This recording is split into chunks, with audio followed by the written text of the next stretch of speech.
Bien-aimés du Seigneur, aujourd'hui, quatrième dimanche du temps de Carême dans l'année B, je voudrais profiter du fait que c'est le dimanche de l'Étaré pour parler de la joie. Oui, la joie,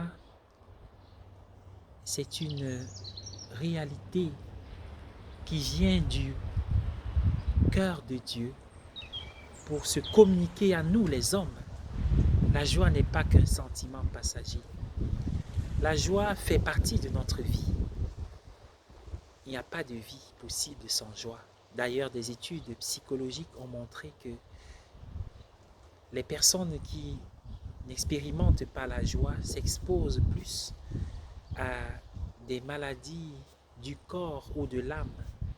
Et cela peut avoir un impact sur la société, sur la famille, sur notre travail. Être joyeux, c'est vivre. La joie est une mission. J'allais même dire une vocation en m'inscrivant dans la lignée du pape François, qui a donné un texte merveilleux à l'Église et au monde. La joie de l'Évangile, Evangelium Gaudium. On a failli dire l'Évangile de la joie, car finalement le chrétien est celui qui a cette mission d'être le sourire de Dieu dans le monde et dans les événements que nous traversons. Et donc, être chrétien, c'est vivre et donner la joie, la recevoir de Dieu pour la partager autour de soi. Mais il faut faire attention car il y a joie et joie.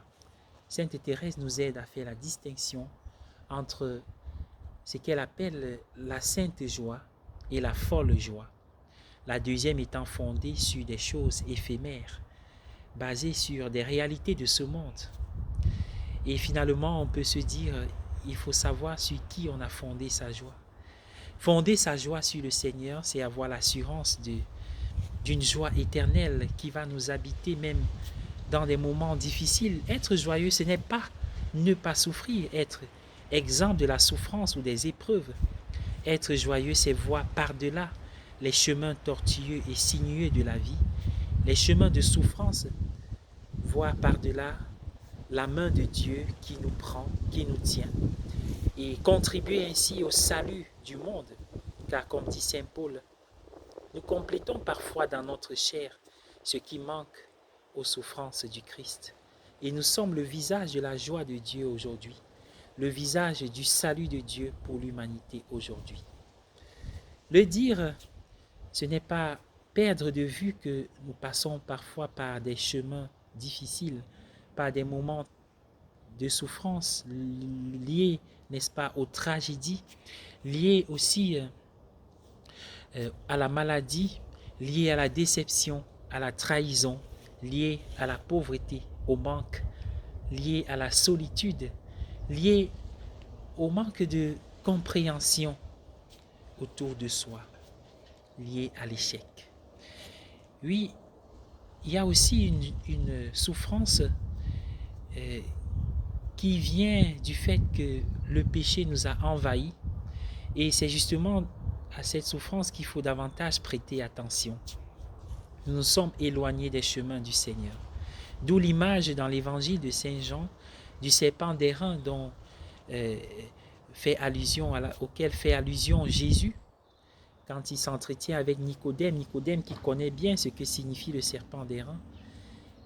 Le fait que le peuple s'était détourné des chemins du Seigneur et il y a eu l'envoi de ce châtiment, la morsure mortelle des serpents. Il y a aussi l'épisode relaté dans la première lecture du livre des Chroniques de ce récit des infidélités successives du peuple d'Israël alors que Dieu ne se fatiguait pas de lui tendre la main en envoyant les prophètes qui malheureusement étaient tournés en dérision. Alors ces souffrances sont nombreuses dans nos vies.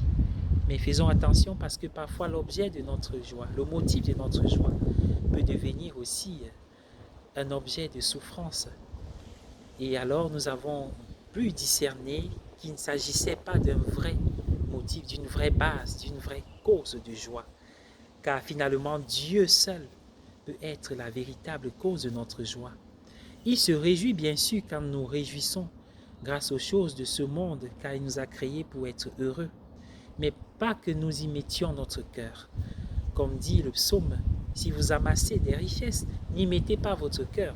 La richesse n'est pas que matérielle. Il y a des choses et des personnes. N'y mettez pas votre cœur, c'est-à-dire n'en faites pas la raison de votre vie. Une des raisons, d'accord, mais la véritable raison, le motif véritable de notre vie, c'est parce que nous vivons pour le Seigneur, comme dit Saint Paul, et nous mourrons aussi pour le Seigneur. Et donc, sa résurrection nous donne la joie. Mais malgré ces chemins difficiles, il y a toujours des chemins d'espérance que le Seigneur bâtit devant nous, ouvre devant nous. Par exemple, avec le serpent d'airain, il fait construire ce serpent d'airain pour tendre la main à son peuple par Moïse. Et pareil, dans la première lecture, le livre des Chroniques, le Seigneur était dans une grande colère, mais finalement, il va se servir d'un Perse, le roi Cyrus. Ah, il n'était pas juif, il n'était pas croyant, mais Dieu se sert de lui pour nous tendre la main. Comment ne pas être joyeux aujourd'hui? Car nous réalisons chaque jour que l'amour de Dieu est infini, à voir Jésus sur la croix, qui accomplit ce qu'annonçait le serpent d'airain. Nous remarquons, oui, voilà jusqu'où est allé l'amour du Seigneur. Il a voulu embrasser notre souffrance et aller même plus loin que quiconque. Il nous a aimés jusqu'à la croix, mais Dieu l'a élevé. Alors, bien-aimés dans le Seigneur, si nous sommes joyeux aujourd'hui, n'ayons pas un motif d'orgueil parce que ce n'est pas de notre fait. Comme dit Saint Paul, tout est grâce, la gratuité de l'amour et de la miséricorde de Dieu. Et si c'est un cadeau, c'est un présent, comment ne pas l'offrir autour de nous, être contagieux, contaminer les autres, le monde, enflammer le monde par la joie qui nous a enflammés le jour de notre baptême et que nous voulons partager au quotidien. Et même quand la souffrance est là, rappelons-nous qu'il nous prend par la main sur ses genoux, comme dit Isaïe. Il nous prend comme la mère tient le nourrisson dans ses bras. Alors soyons joyeux et allons déjà à la confession. Soyons joyeux et annonçons l'évangile au-delà des frontières, mais en commençant par plus près de nous. Ceux qui ont perdu la foi, qui n'arrivent plus à voir les traces de Dieu dans leur vie, et même ceux qui n'ont jamais connu le Seigneur, le Christ, et qui, pour cela, sont aussi sauvés, car il est venu sauver l'humanité. Amen.